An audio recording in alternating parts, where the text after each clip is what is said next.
Assalamualaikum warahmatullahi wabarakatuh. Hari ini kita berkunjung ke Panti Bani Adam yang ada di wilayah Mabar, di Kelurahan Mabar. Nah, di sini kita ingin bertemu dengan pengurus yayasannya. Mudah-mudahan beliau ada di tempat ini. Dan bagaimana sejarah pendirian Bani Adam ini dengan mengelola siswa-siswi yang beraneka ragam dan bercorak karakter manusianya.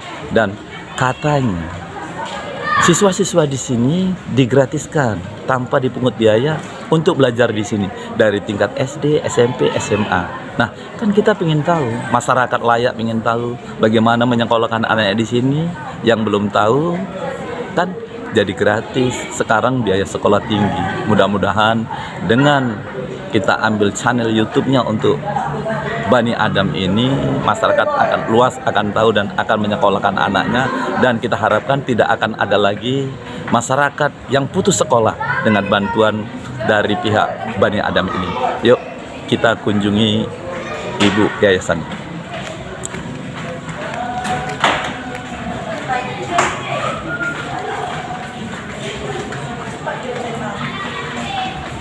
Assalamualaikum. Waalaikumsalam. Dulu ya Bu? Iya. Assalamualaikum.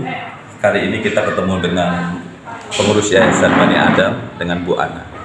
Nah, kita sambangi beliau. Assalamualaikum Bu. Waalaikumsalam. Alhamdulillah Bu. Ya Bu, makasih. Kita dari channel YouTube ini ingin tahu bagaimana sejarah kronologis dari perjalanan yayasan Bani Adam. Ya, alhamdulillah. Assalamualaikum warahmatullahi wabarakatuh. Sebetulnya sejarahnya ini cukup panjang. Jadi berawal dari almarhum orang tua, almarhum Bapak Pak Haji Muhammad Nizam. Jadi Bapak dari muda itu memang selalu berkecimpung di organisasi pemuda.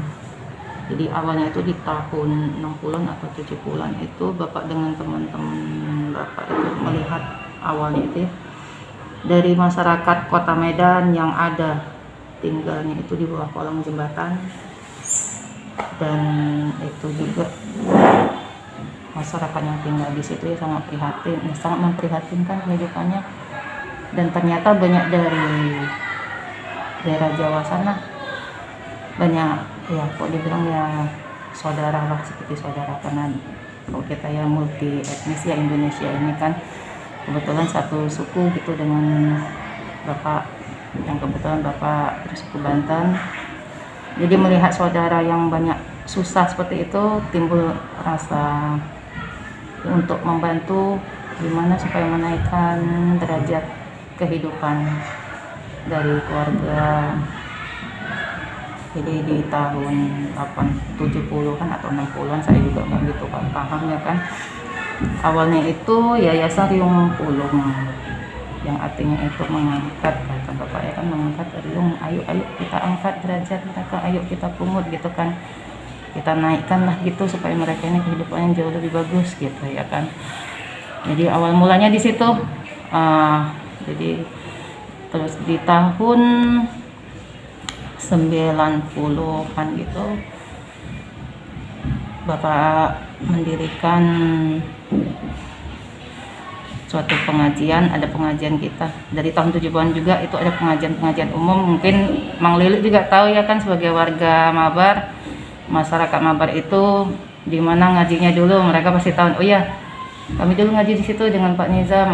Nah, jadi awal mulanya untuk Yayasan Bani Adam itu di lingkungan kita ini, Bapak membuat suatu pengajian sholat berjamaah dulu di waktu sholat maghrib. Setelah sholat maghrib, ayo kita ngaji, belajar Al-Quran.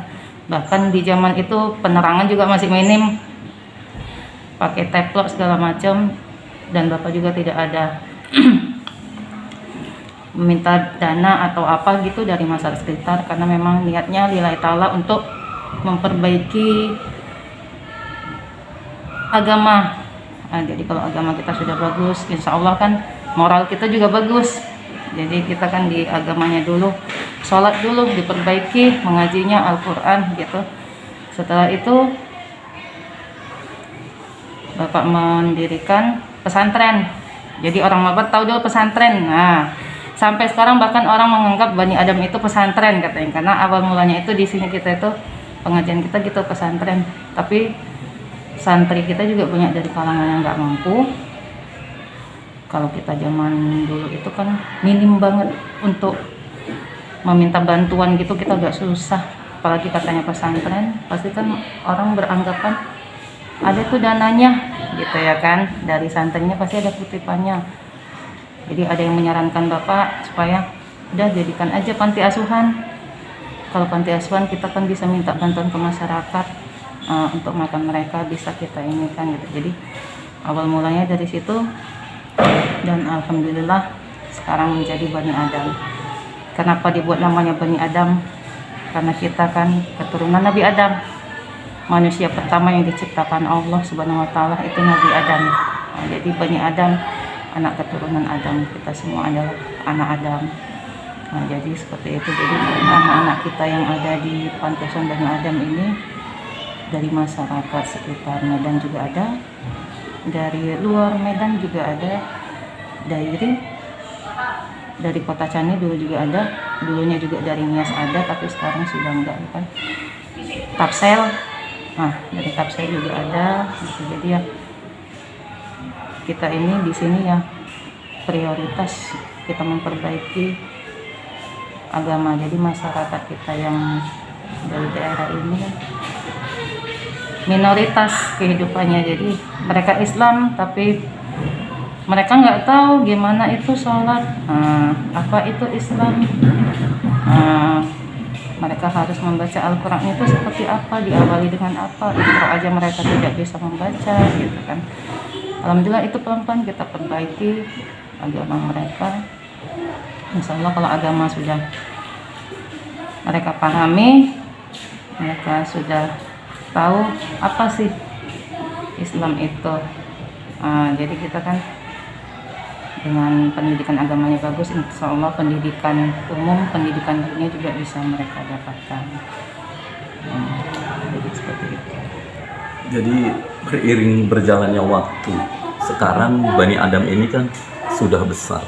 Nah, yang sepengetahuan saya, di yayasan ini anak-anak sekolah di sekitar sini, bahkan dari luar Sumatera, di luar kota Medan, kan banyak sekolah di sini. Katanya, apa benar sekolah ini memang gratis, Bu? Ya, untuk sekolah memang kita tidak ada kutipan SPP. Kenapa tidak ada? Karena memang masyarakat kita ya banyak yang dari kalangan yang tidak mampu. Jadi untuk membayar SPP saja dulu pernah kita adakan itu SD masih 10.000, SMP-nya 20 ribuan, SMA sekitar berapa ya, 30 atau 40. Itu aja banyak menunggak. Setelah kita survei gimana sih kehidupan mereka untuk SPP yang 30.000, kalau masyarakat umum bilang masih kecilnya itu kan biayanya, tapi mereka aja nggak sanggup membayarnya gitu kan. Kita survei ternyata ya mereka daripada bayar SPP lebih bagus untuk beli beras dan segala macamnya. Jadi mereka lebih mengutamakan untuk kebutuhan hidup. Jadi karena dari situ kita lihat kehidupan mereka, ya udah nggak ada kita kutip SPP. Apalagi di masa pandemi seperti ini ya kan. Dan sebelum pandemi aja kehidupan masyarakat sangat memprihatinkan, apalagi dengan pandemi ini pasti sangat-sangat lebih prihatin gitu. Kalau sekarang ini siswanya ada berapa banyak? Kalau untuk anak asuh aja, anak panti kita itu ada 217. Itu lain dari yang siswa SD, SMP, SMA yang di luar anak asuh. Itu lagi. Kalau untuk masyarakat Mabar dan sekitarnya, kalau mereka sekarang sudah putus sekolah, akhirnya mau sekolah lagi ke sini, tanpa dipungut biaya juga ya? Kalau itu kan kalau kita di sini nggak ada, kecuali kalau misalkan dari sekolah sebelumnya, mungkin kan sekolah sebelumnya mereka ada syarat-syarat tertentu. Penting dari kita, syarat-syarat dari kita juga harus dipenuhi juga, ya kan? seperti sekolah umumnya itu pindahan syaratnya seperti apa, itu aja nanti kita sesuaikan. Kalau untuk biaya pindah itu kalau dari pihak sekolah kita nggak ada. Sedikit banyaknya kan orang yang berprestasi di sini kan sudah banyak, Bu. Jadi kita ingin tahu, bukan berarti sekolah yang gratis ini anak-anak didik kita tidak menjadi orang di sana. Jadi ada nggak beberapa orang atau banyak orang yang sudah jadi dari tamatan sekolah Bani Adam? Alhamdulillah anak-anak kita ini ada ya beberapa anak yang berprestasi untuk di bidang agama. Beberapa santri kita itu ada yang jadi ustadz, di luaran juga beliau jadi ustadz, juga tetap mengabdi di sini.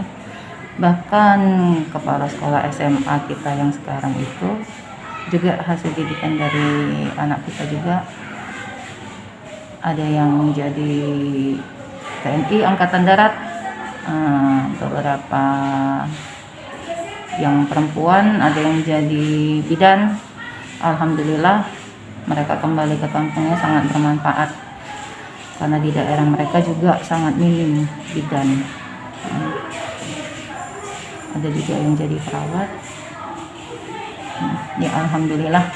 Jadi gratis bukan berarti tidak bisa berprestasi. Jadi himbauan Ibu untuk masyarakat Mabar ini yang anaknya memang tidak sekolah, memang latar belakang orang tuanya tidak mampu. Apa himbauan Ibu untuk seluruh masyarakat? Untuk masyarakat yang tidak mampu, mereka terkendala dengan biaya, mereka bisa lihat ke Bani Adam. Jadi kalau memang mereka mau sekolahkan anak sini, mereka kan pengen tahu seperti apa syaratnya. Setiap sekolah, setiap lembaga pasti kan ada syarat-syarat administrasi yang lainnya, berkas-berkas apa yang harus dipenuhi. Silakan datang ke Bani Adam. Terus selama anak didik Ibu ini kan sekarang sudah ada yang banyak yang tamat. Rata-rata kemana beliau sekarang ini? Ataukah sudah ada yang balik kampung, ataukah yang sudah bekerja di mana? Kalau anak asuh kita didik mereka sampai SMA. Jadi setelah tamat SMA mereka mandiri. Kalau mereka mau bekerja silakan. Kalau mereka ada kemampuan untuk melanjutkan di universitas, di kemampuan mereka akademisnya mungkin mereka juga bagus, kita bisa ajukan di universitas tertentu yang memang mereka juga sudah memberikan apa namanya itu aduh kok jadi lupa saya, beasiswa. Kita bisa ajukan beasiswa. Jadi anak-anak kita juga yang jadi ustadz sekarang, sebelumnya itu anak asuh kita, alhamdulillah dapat beasiswa dari universitas tertentu. Jadi kalau saat ini kita di universitas swasta itu UNPRI memberikan beasiswa untuk anak asuh kita. Jadi mereka tetap tinggal di sini. Kalau mereka kuliah, mereka mengabdi, mereka membantu kita di sini, mengasuh adik-adiknya.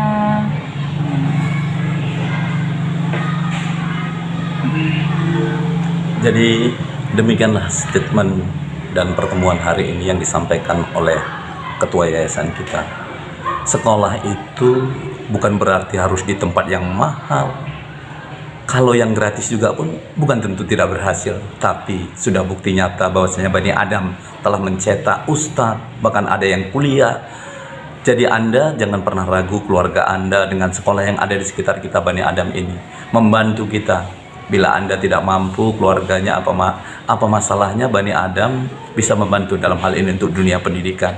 Jangan kita terputus di dunia pendidikan karena tidak ada biaya. Karena di lingkungan kita ada satu lembaga yayasan yang begitu peduli dengan umat. Mudah-mudahan Bani Adam ini makin berkembang, masyarakat memahami, dan pendirinya kita doakan mendapat jariah dan pahala yang besar di alam sana diterima Allah Subhanahu wa taala. Dan mudah-mudahan Ibu Ana yayasannya berkembang dan murid siswa-siswanya makin maju, dan yayasannya berkembang dan seluruhnya sehat di masa pandemik ini. Kita doakan kita semua sehat. Hanya itu saja yang kita sampaikan, mudah-mudahan bermakna. Akhirnya saya akhiri dengan wabillahi taufiq wal hidayah. Assalamualaikum warahmatullahi wabarakatuh.